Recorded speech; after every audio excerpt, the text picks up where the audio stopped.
Vou pedir para os irmãos abrirem aí em Êxodo 17. A gente vai ler e tentar entender um pouco dessa passagem. Êxodo 17, dos versículos 8 até o 16. Êxodo 17.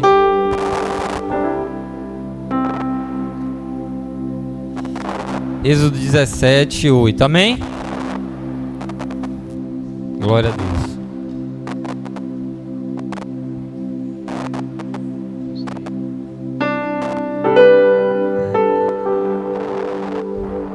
Amém. E essa passagem fala da guerra que o povo de Israel encontrou logo quando saiu do Egito em direção à terra prometida. Versículo 8. Então vieram os amalequitas e atacaram Israel e Refidim. Com isso Moisés ordenou a Josué: escolha alguns homens e vá lutar contra os amalequitas. Amanhã eu estarei no alto do monte e o bordão de Deus estará na minha mão. Josué fez como Moisés lhe havia ordenado e lutou contra os amalequitas. Porém Moisés, Arão e Hur subiram para o alto do monte. Quando Moisés levantava a mão, Israel vencia. Quando, porém, ele abaixava a mão, os amalequitas venciam. Quando as mãos de Moisés ficaram pesadas, pegaram uma pedra e puseram por debaixo dele, para que Moisés se sentasse. Arão, Hur, sustentavam as mãos de Moisés, um de um lado, o outro do outro. Assim as mãos deles ficaram firmes até o pôr do sol. E Josué destruiu os amalequitas ao fio da espada. Então o Senhor disse a Moisés: escreva isso para a memória num livro e repita a Josué, porque vou apagar totalmente a memória dos amalequitas da face da terra. Moisés edificou um altar e lhe deu o nome de O Senhor é a minha bandeira, e disse: porque o Senhor jurou, haverá guerra do Senhor contra os amalequitas de geração em geração. Amém? Amém? Para ficar mais claro, essa mensagem foi um texto que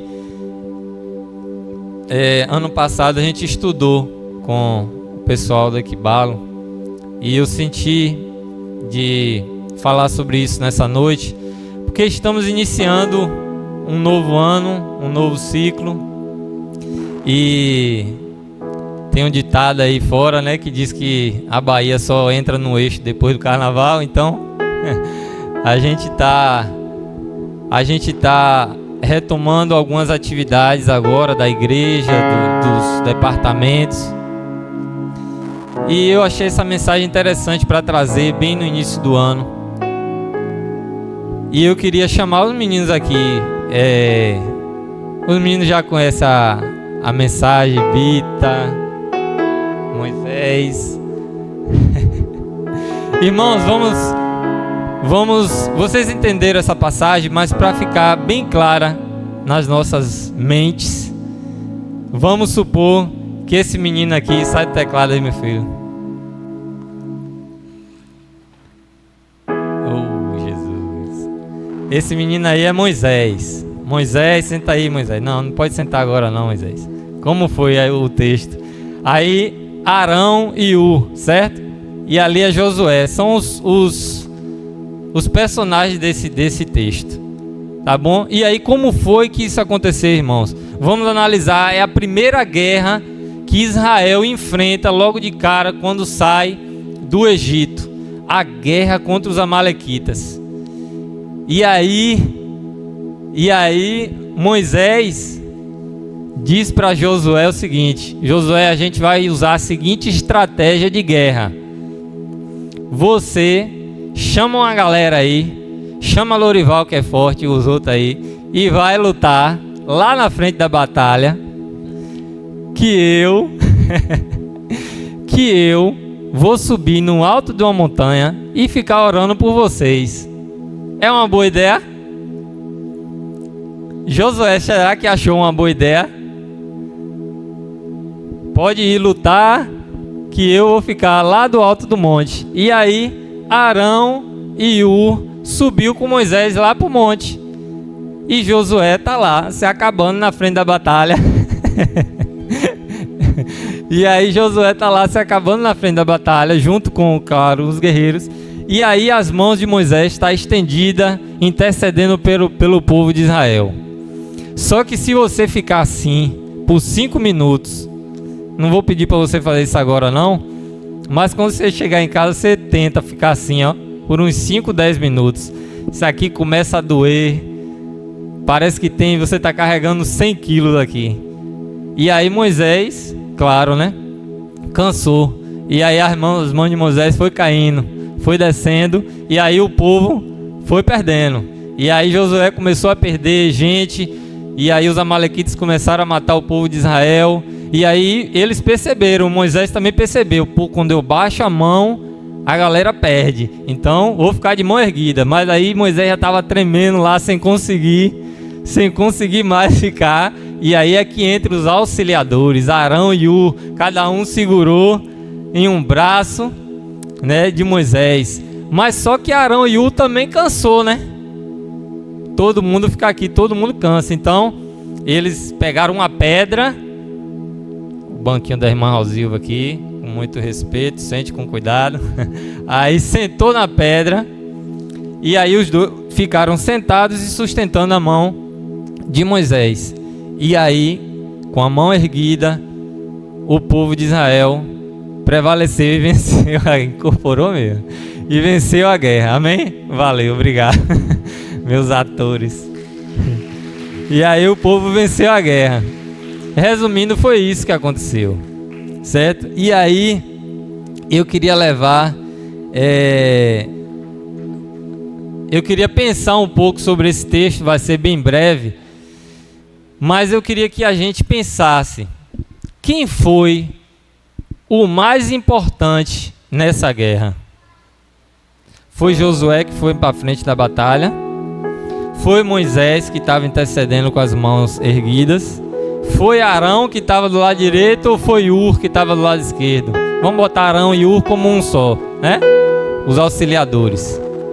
Quem foi o mais importante? Quem arrisca dizer quem foi dos três o mais importante? Josué, Moisés ou Arão e Hur? Vocês já pensaram nisso? Moisés era o intermediário, né, dele, que Deus se manifestava na guerra através de Moisés. Era o líder, era a autoridade espiritual. O pessoal estava ali sobre a autoridade de Moisés. E quando Moisés baixava a mão, o povo perdia.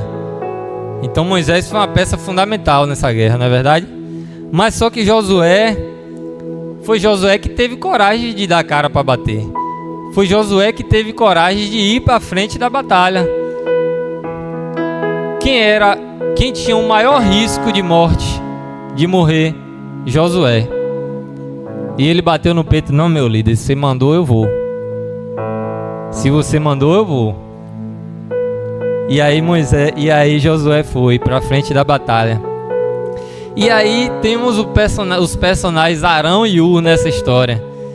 E Arão e Hur foi quem deu todo o suporte para Moisés, né? Conseguisse ficar com as mãos erguidas. Porque se não fosse Arão e Hur, Moisés não ia conseguir ficar com as mãos erguidas. E o povo ia perder. Ia morrer todo mundo. Então, diante desse contexto, será que a gente consegue identificar quem foi a peça fundamental para a vitória de Israel nessa guerra?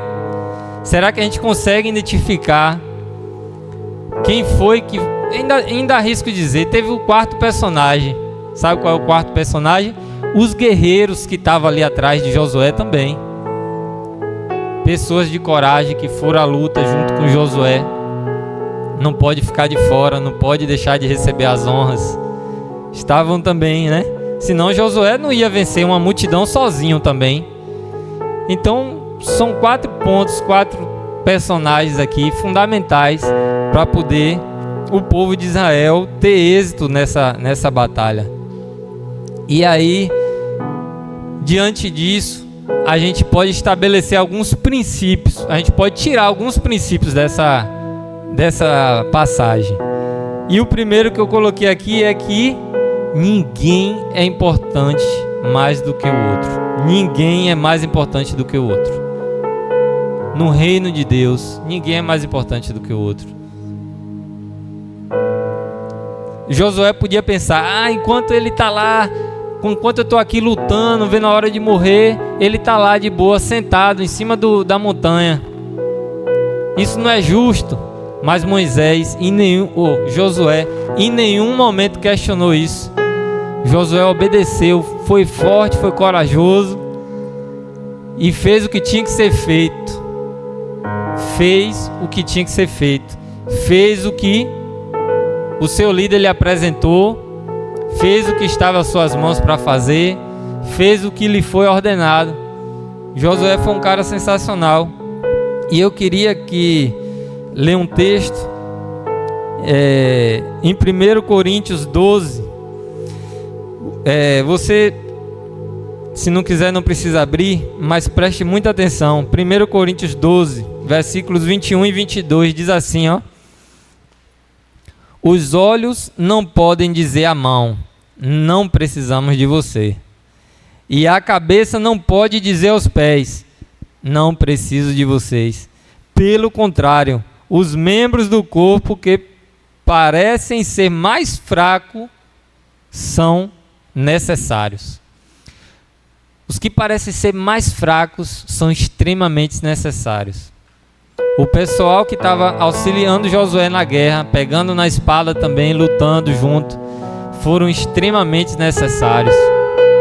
Todos os 4 personagens que a gente falou foi extremamente necessário. Então, ninguém aqui é mais importante do que ninguém. É o primeiro princípio que a gente tira no reino de Deus, sabe? Ninguém é mais importante do que ninguém. Pastor Daik é a figura de líder da nossa igreja. Pastor Daik, Pastor Jorge, Pastor Marcos, aqui na sede são figuras de liderança. Mas só que eles sozinhos eles não conseguem trabalhar. Sem o líder dos casais, sem o líder, das mulheres, da união feminina, sem o líder dos homens, os departamentos de modo geral, a igreja não caminha bem. Por mais que ele se esforce, o pastor Daik não daria conta para movimentar uma igreja desse porte, congregações, sede, todos os departamentos. Eu não sei se vocês estão entendendo, se vocês estão pegando o que eu estou querendo dizer, mas aqui ninguém é mais importante do que ninguém. E o segundo ponto, ninguém vence sozinho, já falei. E aí, para reforçar que ninguém vence sozinho, 1 Coríntios 12, 26 diz assim: de maneira que, se um membro sofre, todos sofrem com ele, e se um deles é honrado, todos os outros se alegram com ele. É assim que é, ou pelo menos é assim que deveria ser. Se o seu coração não se entristece quando um irmão, quando um membro dessa igreja cai, fica doente ou tem qualquer situação ruim, tem algo de errado. Se a gente não se alegra quando os nossos irmãos alcançam alguma vitória, quando os nossos irmãos estão ali, tá buscando a Deus mesmo, de todo o coração, que bênção. Se a gente não se alegra com isso, tem algo de errado também. Somos um corpo, somos uma família. Amém? Amém. E o terceiro ponto que eu consegui ver aqui é que o físico e o espiritual andam juntos nessa guerra. O físico e o espiritual foi de extrema importância. A intercessão de Moisés foi essencial, mas a luta, a batalha, o pegar na espada, o ir, o ter coragem, foi também essencial para a vitória. Então, O físico e o espiritual andam juntos. O povo de Israel venceu pelo poder da intercessão e pelo poder da espada. E o que eu quero dizer com isso? Devemos caminhar conforme a direção do Senhor para cada um de nós. E essa é a minha oração nessa noite, que você descubra qual é o seu chamado, que você descubra qual é a direção que o Senhor tem para a sua vida. Se é ficar atrás de Josué na luta, se é ser como Josué, se é ser como Arão e Ur, como auxiliadores dos líderes, se é ser um líder como Moisés. Minha oração nessa noite é para que você descubra qual a direção que o Senhor tem para você. Amém? Alguma coisa você tem que fazer na guerra.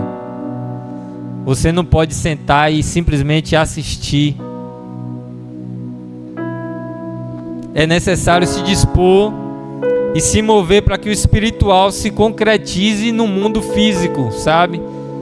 O espiritual, para que as coisas espirituais se concretizem no mundo físico, a gente precisa dar um passo, a gente precisa se mover, a gente precisa começar a orar, a gente precisa começar a buscar, a gente precisa fazer alguma coisa. Eu costumo dizer para os meninos que Deus é um Deus de reação. Deus fica esperando nossa ação para Ele reagir em cima da nossa ação. Então Deus é um Deus de reação. Tem horas que vamos orar, oh Deus, vamos orar para que a gente vença essa batalha e tal. Mas nem é só assim que se vence algumas batalhas. Tem que ir, tem que fazer a nossa parte. Tem que fazer a nossa parte. Atenda, escute isso aqui. Atenda às necessidades que o Senhor te apresenta. Atenda às necessidades que o Senhor te apresenta.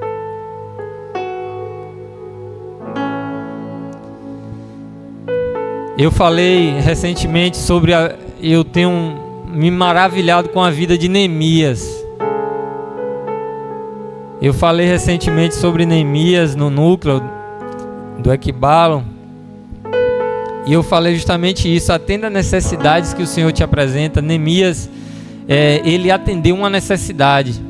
Vocês sabem a história. Neemias, o povo de Israel, o povo de Jerusalém foi saqueado e vários foram levados cativos. E aí Neemias, ele estava ali como escravo, sendo copeiro do rei, a mais de 1000 quilômetros de distância de Jerusalém. E Jerusalém foi totalmente destruída, os muros foram acabados, o pessoal estava em estado de miséria.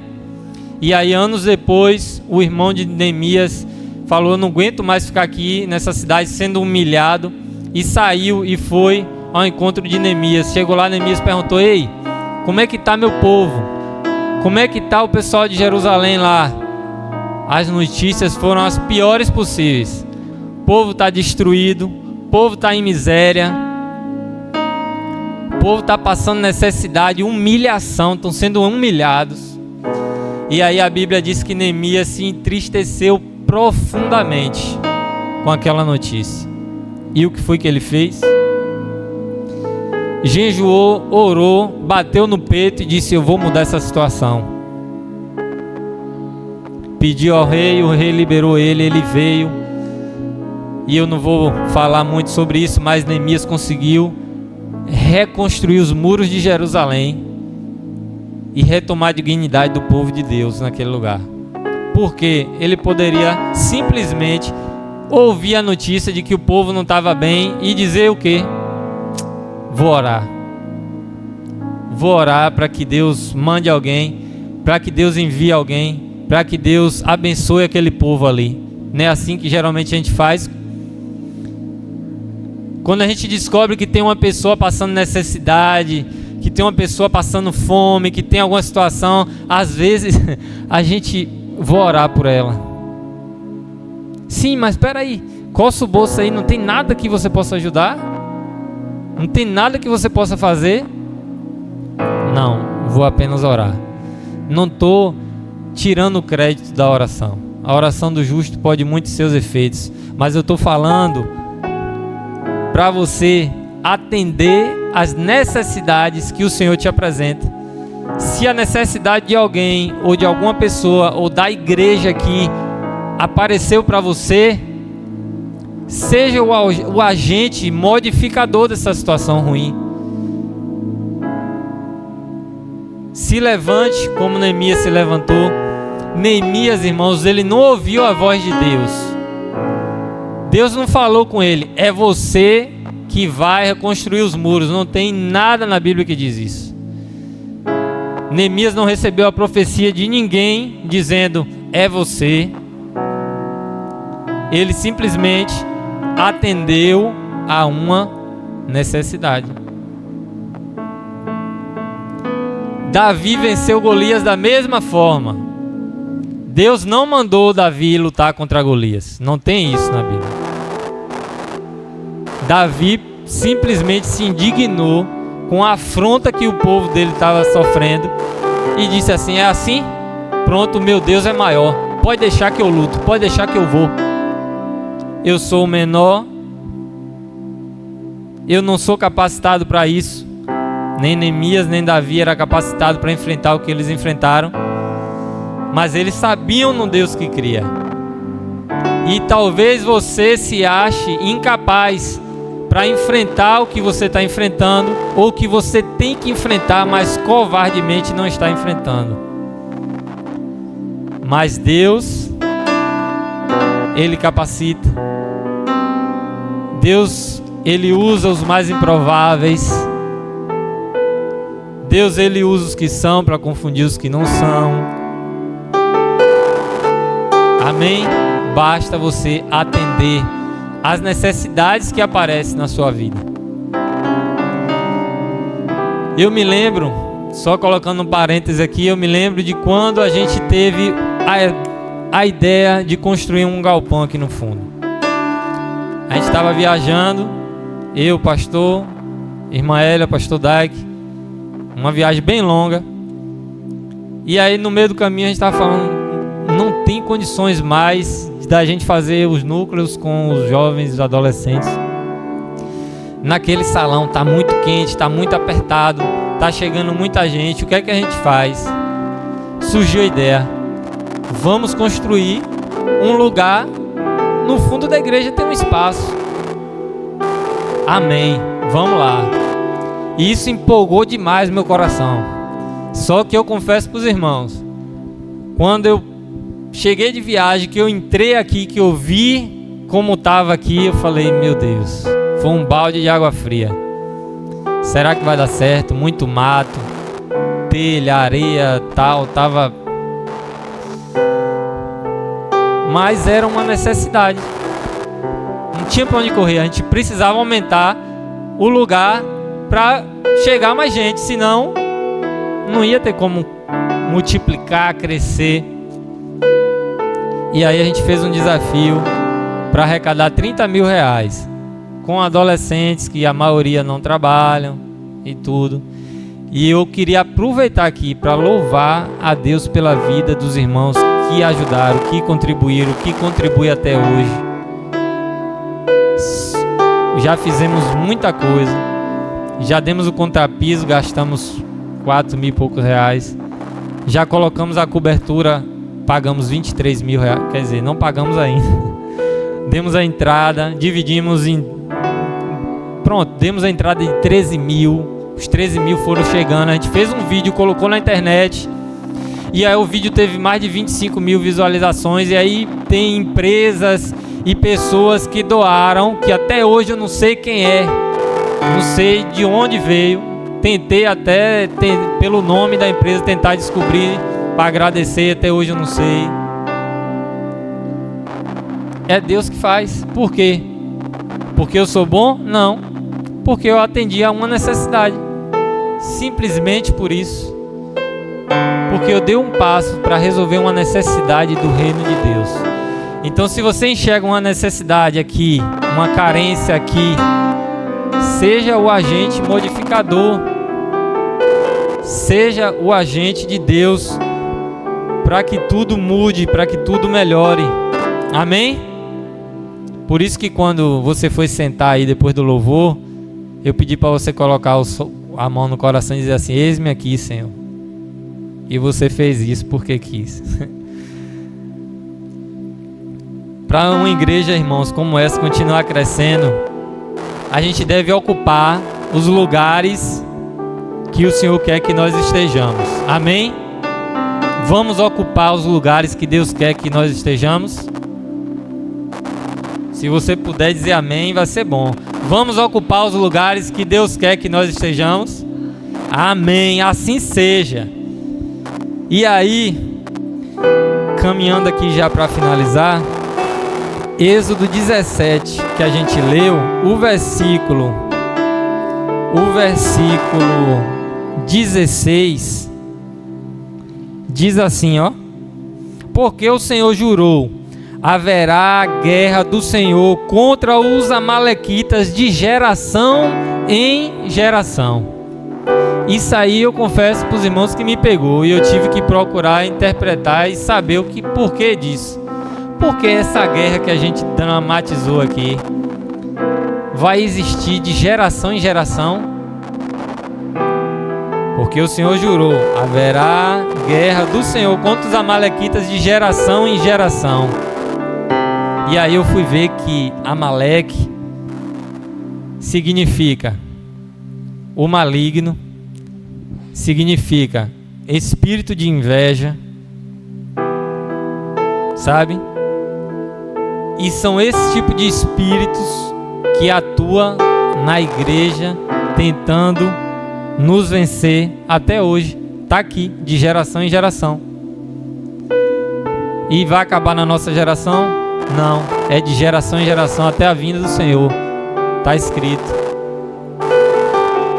Então, se nós não estivermos juntos, você entenda que se a gente não estiver junto, um na linha de frente, um na retaguarda, um como auxiliador, um como líder, a gente não vai vencer a guerra.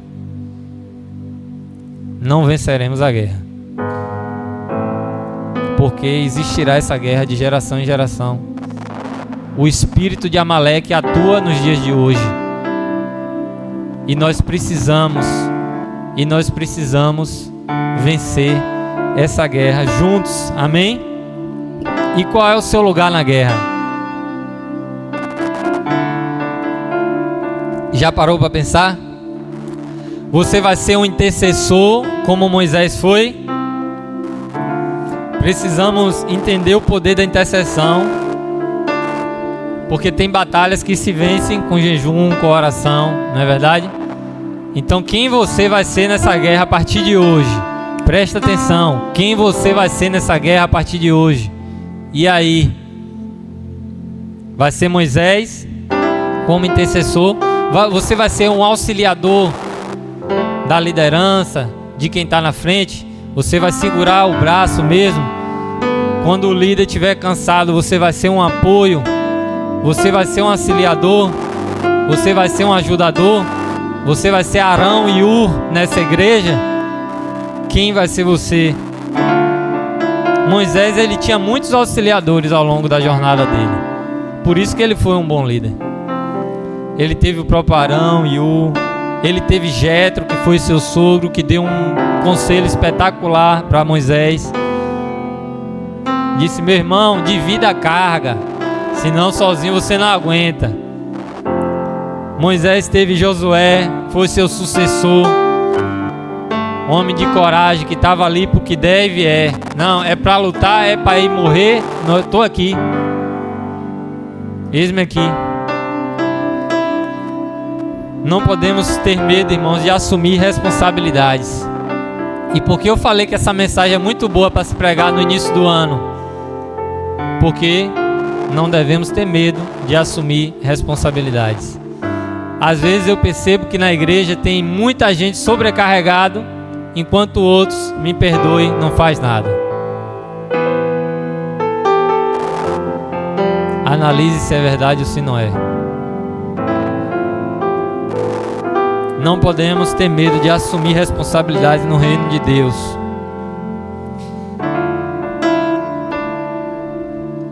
Ou você vai ser Josué, você vai liderar alguma coisa, um departamento, você vai estar na frente da batalha, você vai dar a cara para bater. Alguém tem que ser Josué, né? Alguém tem que correr risco de morte. E que seja eu, e que seja você. Alguém tem que assumir esse papel. Deus, Ele vai levantar aqui nessa noite com essa simples palavra, pessoas disponíveis para o reino. Amém? Deus vai levantar. Que você vá para casa pensando nisso. Eu preciso estar disponível no reino. Pessoas com espada na mão para vencer as guerras. Para ajudar o povo de Deus a vencer as guerras. Ore ao Senhor, peça a Ele para Ele te mostrar qual é a área que Ele quer te usar, qual é o seu chamado, sabe? Exerça o seu ministério, exerça o seu chamado da melhor forma, se esmere, faça com entusiasmo, porque é para o Senhor. Amém? E nós falamos sobre vários personagens e tem um personagem principal dessa guerra. Sabe quem é? O banquinho ali. A rocha. Quem é a nossa rocha? Em que estamos firmados? Na palavra, na Bíblia, ao longo da Bíblia, você vai entender que a rocha, ela representa Jesus, a nossa rocha.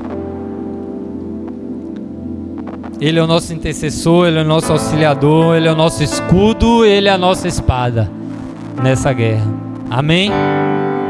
Que nós possamos nos apegar nessa rocha, descansar nele quando os braços cansarem.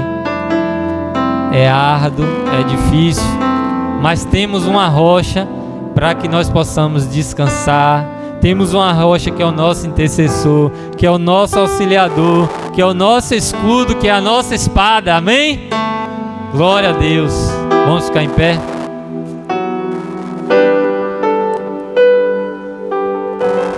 Aleluias. Que você possa fazer uma oração agora ao Senhor, para Deus te mostrar qual é a área que Ele quer te usar, porque nós não nascemos para ser, entre aspas, crentes de banco. Nós não fomos gerados. Deus não tem um propósito de nossas vidas, de nós passarmos por ela sem deixar um legado, sem deixar algo para as próximas gerações. Nós não podemos nos apresentar ao Senhor naquele grande dia com as mãos vazias. E o que é que nós temos feito? Que essa mensagem te desperte, que essa mensagem te acorde nessa noite. Em nome de Jesus, faça a sua oração para que Deus fale contigo, para que Deus te direcione. Amém? Faça essa oração nessa hora. Deus, eu preciso, Deus, que o Senhor se revele a mim. Deus, eu não quero ser como um covarde que está vendo as necessidades e não faz nada para mudá-las.